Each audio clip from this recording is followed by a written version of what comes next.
to ET Garage. Today's video is going to be about my vices.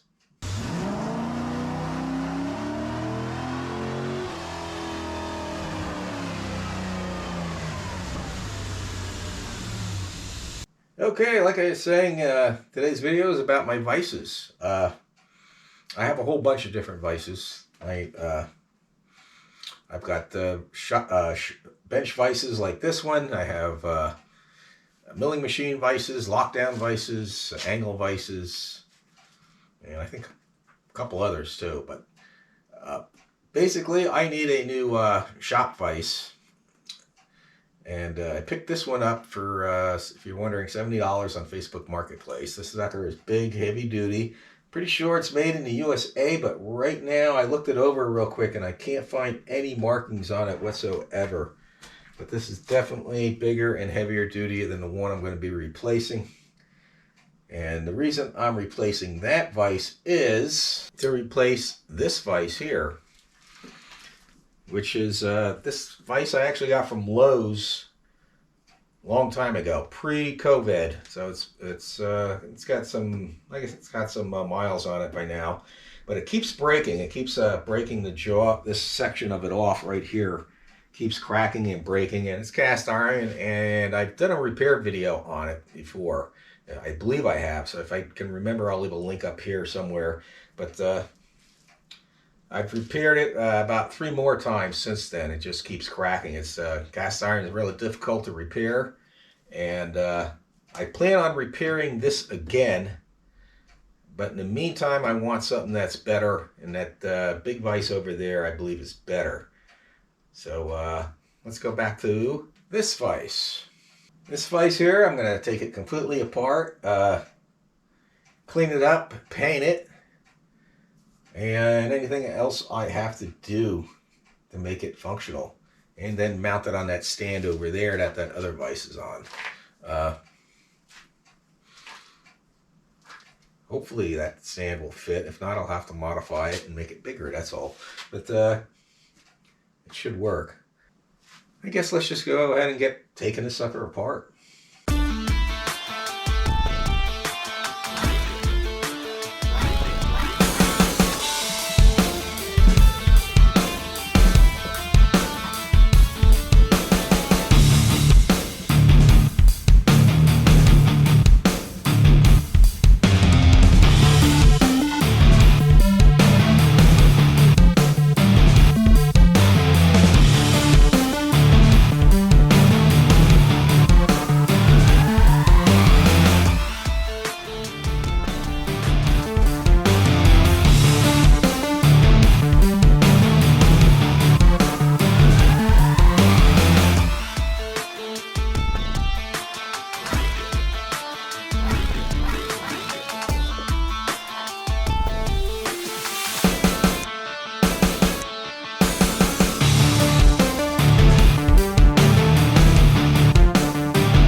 Okay, this is where I'm at. I got it completely apart, more or less. I can't get the jaws off. I was hoping to get the jaws off. I don't really need to get them off, but it would be nice to, in case I ever decide to mount other jaws. That being said, it might be better to take these jaws off after I get it mounted in the stand, all back together and mounted in the stand. Also, it has these screws here sticking out the side and the bottom with the nuts on them. I'm guessing that's for assembling different attachments to it. I've never seen a vise with those on there. Well, I have. I've seen old vices like that with it, but I never utilized them. And then you have these jaws down here on the bottom part of the vise. Those I'm just going to leave in place. Those are actually held in with Phillips screws. And even if I use the impact driver on them, or those Phillips impact drivers that you hammer, I could probably use that on there and get them off, but there's really no reason to. I just need to get this cleaned up. This is where a sandblaster would become in handy. Also, this thing was packed with that really old, smelly type of grease, if you know what I'm talking about. Like, I guess call it antique grease. So, it's just a matter of me getting all these parts, I guess, cleaned up. And then degreased, cleaned up, and painted. And if you're wondering what color I paint, I'm going to paint them this really bright silver. And the reason I'm painting it really bright silver is I'm trying to use up old paint that I have laying around. And I got 2 cans of these, this old bright silver laying around that I want to use up. So it's going to be this bright chrome-like silver paint. You know, let me get the parts washer up here. And I'll start part washing them.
Alright, all the parts are, well, about as clean as I'm going to get them, and I'm covered with all sorts of stuff. I'll probably wipe it down with lacquer thinner or whatever I have over there.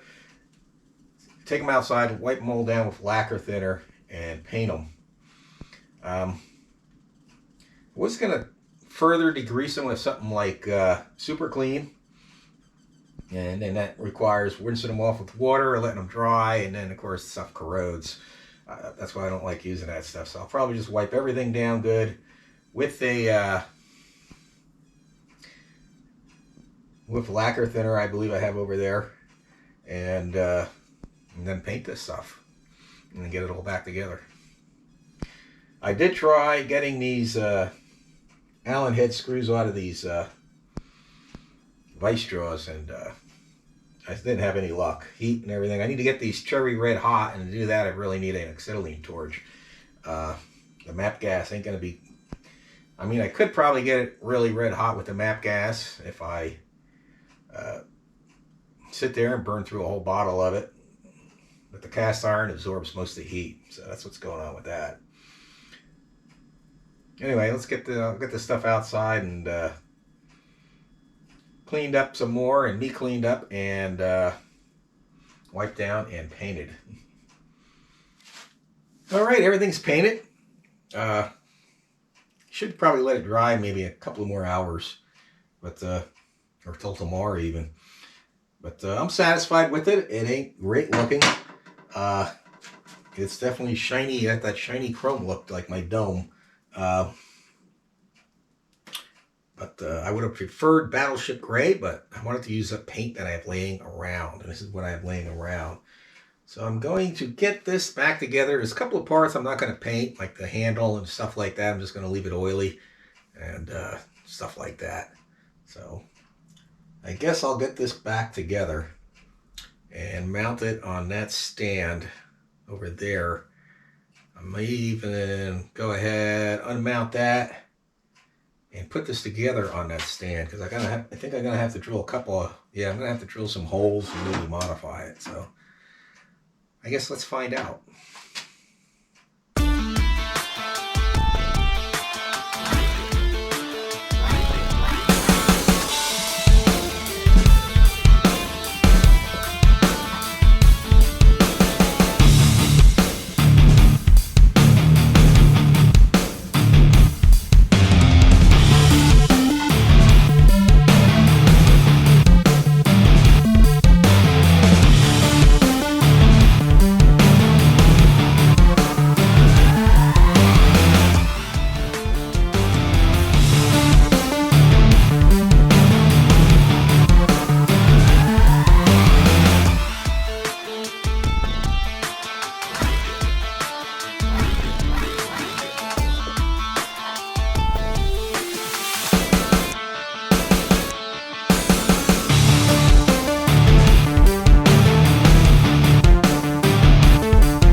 nice and shiny like my hiney. Okay, maybe not, but it's good to go. I mean, I could have just took it apart, just gave it a quick cleaning and greased it and put it together. I decided to throw some paint on it. Like I said, I would have preferred Battleship Gray. And I had some black engine paint, but I have a couple of these cans of this Bright Touch engine paint. And I've used this before. It's pretty tough, and it has a heck of a shine. I also went and stuck this in the milling machine and just took the fly cutter across the anvil on the top. I could probably dress those edges up a little. But it's got all this pitting in it, and I actually thought about welding all those pits and then machining it. And the reason is when you hammer something on here, these pits are going to leave indentations in there. I could just mill those pits away. That would be quite a bit of material. Looks like they drilled into this in the past. And like I said, I didn't bother to paint the handle and these little handles here. And yeah, if I was doing wanted to do like a perfect restoration, what I would do is take this to an engine machine shop and see if they'll hot tank it, like to do an engine block. And that would have stripped all the old paint off and all the old crud and made it perfect for painting for a really nice restoration. But I just hit it with the wire brush, got the heavy stuff off, hit it with a little bit with the torch to heat some of the paint up. There's some paint on there that's caked up. It was actually silver before, and then underneath there was the original red paint, that rust-proof red paint that they use. I forgot the name of it, but they use it on cast iron, and that was still under there. I still don't know what brand this is. I'm guessing I'm hoping it's made in the USA. It seems like a really nice made vise.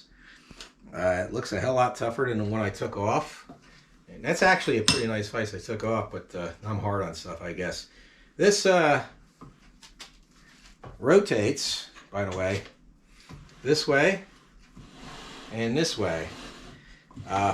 Like that vise over there, it has a hole in it with one of these style bolts for latching it to keep it from rotating. The way this works, when you don't want it to rotate, you get it in your position, and when you tighten the piece up, that's what keeps it from rotating. So that's how that works. I prefer the kind with the bolt going through, and maybe in the future I'll modify this, draw a hole, tap it, and put a bolt through it so it doesn't, I can lock it in place rather than the way it is now. Because that can be a pain, I think, when you're trying to put something in here and it rotates. I can also tighten this cap up a little bit more so it doesn't rotate as easy. Or I can just tighten it up and leave it in this fixed position, but and only loosen it when I need it. Like this end. This end here is really, I was going to say it's for pipes, but it's not.